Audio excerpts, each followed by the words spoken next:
Academy की इस class में हम कुछ नए टूल्स हैं उनको डिस्कस कर लेते हैं। Stem tool, clone stem tool से हम स्टार्ट करेंगे, जिसकी शॉर्ट की है एस। अपने कीबोर्ड से एस प्रेस करेंगे तो ये टूल जो है ये एक्टिव हो जाएगा।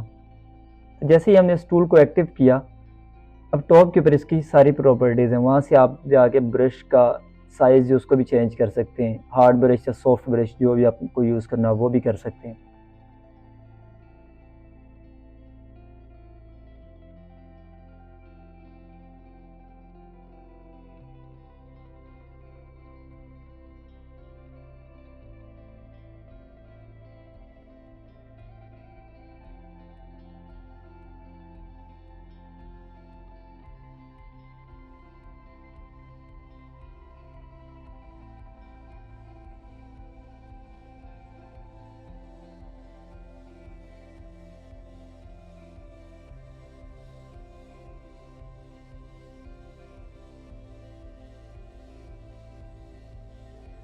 और इसके अलावा आपके पास ब्लेंडिंग ऑप्शंस हैं इसके बीच में, आप उसको भी यूज़ कर सकते हैं इसके बीच में कि आपको ब्लेंडिंग ऑप्शन अगर यूज़ करनी है। नॉर्मली तो हम नहीं यूज़ करते, इसको नॉर्मल पे रहने देते हैं, बट अगर आप इसको चेंज करना चाहते हैं तो आप इसको चेंज भी कर सकते हैं। और इसी तरह से बाकी के इसके जो ओपेसिटी है, इसका फ्लो है, उसको हम डिपेंड करता है कि हम कहाँ पे इसको यूज़ कर रहे हैं, तो वहाँ पे हम इसको उसके अकॉर्डिंग इसकी सेटिंग का सारी कर लेंगे। स्टेम टूल को यूज़ नॉर्मली हम किसी भी इमेज को नीट करने के लिए करते हैं, लेकिन जैसे कि आप स्किन देख रहे हैं जिसके ऊपर अभी एक नीज़ है, उनको हम रिमूव करेंगे स्टेम टूल से। स्टेम टूल को यूज़ आपने इस तरह से करने का, आल्ट प्रेस करके जहाँ से आपने जिस एरिया से आपने कलर्स को या बैकग्राउंड को पिक करना है, वहाँ पे आप आल्ट प्रेस करके लेफ़्ट क्लिक से एक दफ़ा क्लिक कर लेंगे। जब आप क्लिक करेंगे तो ये वहाँ से उस एरिया से उस कलर को, उस पैटर्न को पिक कर लेगा। और उसके बाद आपने जैसे हम ब्रश टूल को यूज़ कर रहे थे, हम इसी तरह से इसको यूज़ करेंगे। हम लेफ़्ट क्लिक जो है उससे उसको प्रेस करके रखेंगे और जिस एरिया के ऊपर हमने वो कलर, वो पैटर्न ऐड करना होता है, वहाँ पे उसको मूव करते रहेंगे। तो ये सर्कल जिधर जिधर मूव होता रहेगा वहाँ पे वो कलर चेंज हो जाएगा। जिस भी एरिया के ऊपर हम इसको मूव करते जाएंगे उस एरिया को ये क्लियर करता जाएगा, या वो जो पैटर्न होगा वो उस एरिया पे फिल हो जाएगा। असल में ये जो भी अभी हमें स्क्रीन पे नज़र आ रहा है, जिस जिस एरिया के ऊपर हमारा ये प्लस का साइन जा रहा होगा, उस एरिया से ये कलर को या टेक्सचर को पिक कर रहा होगा और इसको फिल कर रहा होगा। हम इसका फ्लो और इसकी ओपेसिटी के साथ भी प्ले कर लेते हैं समटाइम्स के, जब हार्ड कलर मीन्स के जैसे मैंने वाइट से अगर कलर को पिक किया है, स्किन के वाइट जो पार्ट है, यहाँ से अगर कलर पिक करता तो इसने जिधर जिधर इसने फिल होना था वाइट फिल होना था, और वो जो दूसरा टेक्सचर था उसके साथ इसने मैच नहीं करना था। तो मैंने फिर उसकी जो ओपेसिटी और फ्लो है उसके साथ प्ले करूँगा कि उसको कम कर लूँगा, और इस तरह से ये मर्ज कर लेगा, उसको दोनों बैकग्राउंड्स को आपस में मर्ज कर लेगा, तो हमारा जो इमेज होगा वो क्लियर हो जाएगा। तो इस तरह से हम क्लोन स्टेम टूल जो है उसको यूज़ करते हैं। इसी में हमारा जो नेक्स्ट टूल है वो है pattern stem tool. Pattern stem tool जो है उसकी शॉर्ट की है shift S. Shift S press करेंगे ये टूल एक्टिव हो जाएगा।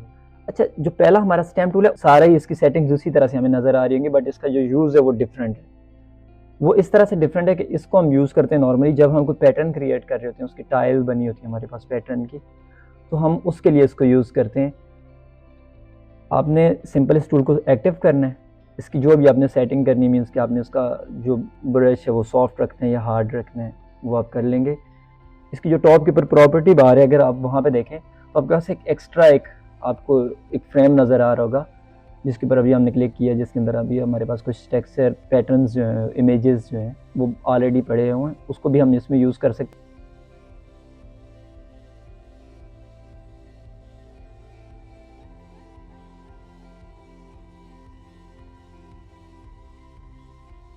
जो इसके बिल्ट इन पैटर्न है पहले हम उसको यूज़ कर लेते हैं, ताकि उससे हमें आइडिया हो जाए कि ये टूल जो है किस तरह से वर्किंग करेगा।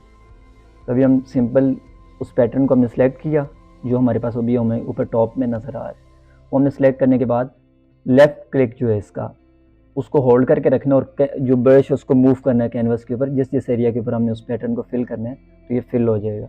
अब हम खुद से जो पैटर्न है वो कैसे क्रिएट कर सकते हैं, हम एडिट में जाएंगे, वहाँ पे हमारे पास ऑप्शन होती है डिफाइन पैटर्न, उस पर हम क्लिक करेंगे तो पॉपअप विंडो ओपन होगी। उसके ऊपर जो भी हमें नाम इसका क्रिएट करना है, हम इसका नाम क्रिएट कर लेंगे, जिससे हमें आइडिया हो जाएगा या हमें पता होगा कि ये पैटर्न जो है किस तरह का हमने इसका पैटर्न क्रिएट किया हुआ है। नॉर्मली तो ये है कि आपके पास इमेज भी वहाँ पे नज़र आ रही है, तो आप उसको ऐसे भी यूज़ कर सकते हैं। इसका आपने कोई नाम क्रिएट कर लेना है।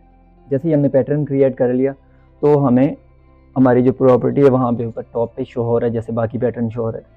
अब वहाँ से हमने उस पैटर्न पे क्लिक करना है और उसके बाद हम किसी भी कैनवस के अंदर चले जाएंगे और लेफ़्ट क्लिक करके ब्रश को मूव करेंगे अपने कैनवस के बीच में, जिस जिस एरिया के बीच में हमें वो फिल करना होगा वहाँ पे हम उसको मूव करते जाएंगे। वो जो पैटर्न होगा वो वहाँ उस एरिया में फिल हो जाएगा।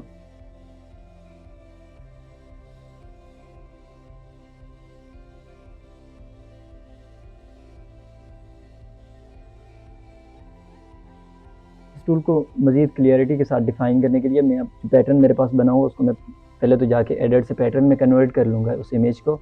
टेक्सचर को मैंने जैसे फिल किया अभी, इसी तरह से मैं उस पैटर्न को भी फिल करूँगा, जिससे आपको बेहतर आइडिया हो जाएगा कि इस टूल को आपने कहाँ पे यूज़ करना है। अभी तो मैंने एक इमेज के लिए यूज़ की है, लेकिन आपने जब पैटर्न वगैरह अगर क्रिएट करने हो बैकग्राउंड के ऊपर कोई टेक्सचर क्रिएट करने हो तो आप उसके लिए इसको यूज़ कर सकते हैं।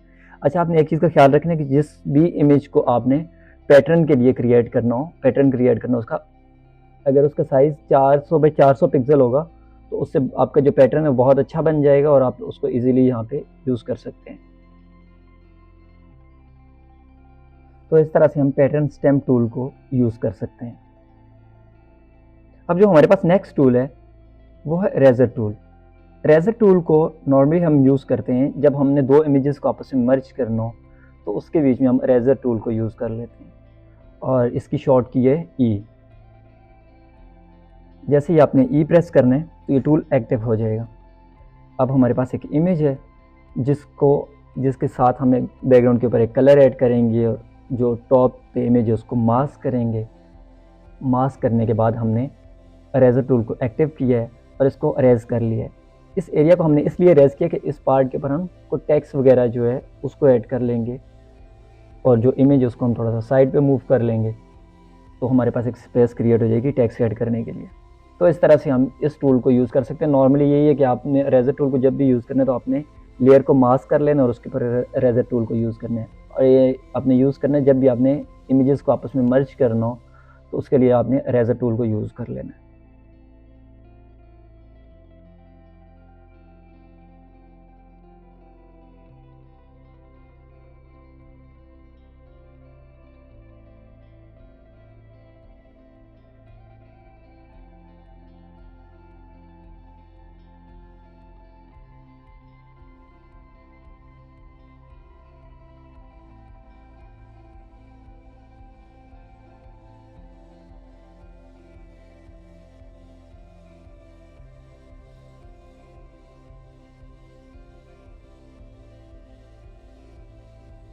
हमारे पास नेक्स्ट टूल है वो है बैकग्राउंड इरेज़र टूल।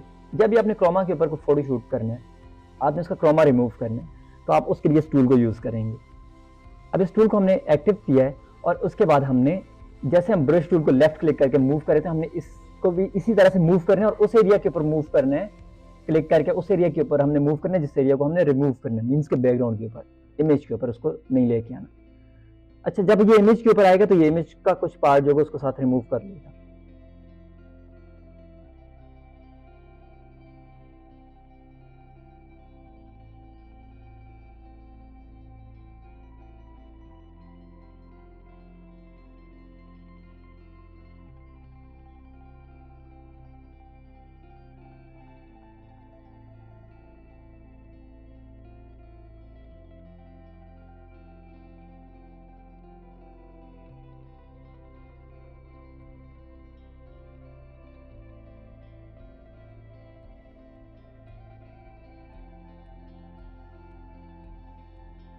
उसके कुछ तरीके हैं, जैसे कि आप टॉलरेंस जो है उसका साइज जो है वो कम करके उसको यूज करेंगे तो ये बेहतर यूज होगा और ये कम एरिया को पिक करेगा। और इसी तरह से जो लिमिट्स हैं आप उसको भी कम करके उसको भी चेंज करके आप लिमिट्स को भी आप चेंज करके, जैसे हमने फाइंड एज कर लिया, इस टूल को आप इस तरह से भी यूज कर सकते हैं और ये बैकग्राउंड रिमूव करके आपको इमेज को पीएनजी बना देगा, जिसके पीछे आप कोई भी बैकग्राउंड जो है वो चेंज कर सकते हैं और अपने डिजाइन के अकॉर्डिंग उसको यूज कर सकते हैं।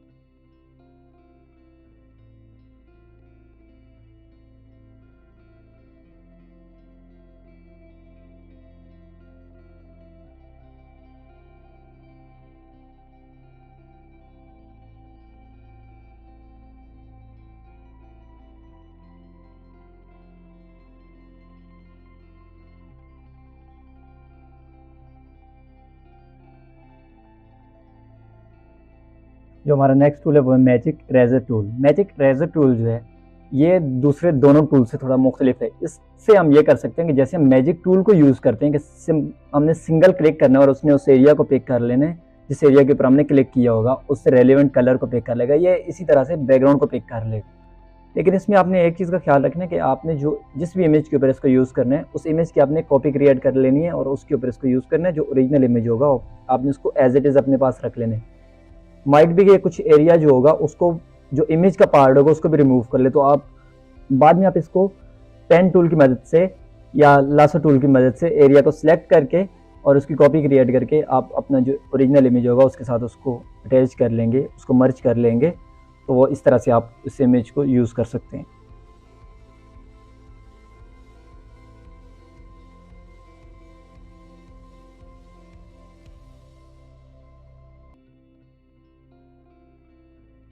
इस वीडियो को हम इन्हीं टूल्स के ऊपर वाइंड अप करते हैं। अब जो बाकी के टूल्स हैं उसको हम अगली वीडियो के बीच में डिस्कस करेंगे। अगर आप हमारे चैनल की वीडियो को पहली दफ़ा देख रहे हैं तो मज़ीद इस तरह की वीडियोस के लिए हमारे चैनल को सब्सक्राइब कर लें। उम्मीद है ये वीडियो आपको पसंद आई होगी। इस वीडियो से मुताल्लिक़ कोई भी क्वेश्चन हो तो आप नीचे कमेंट सेक्शन में पूछ सकते हैं।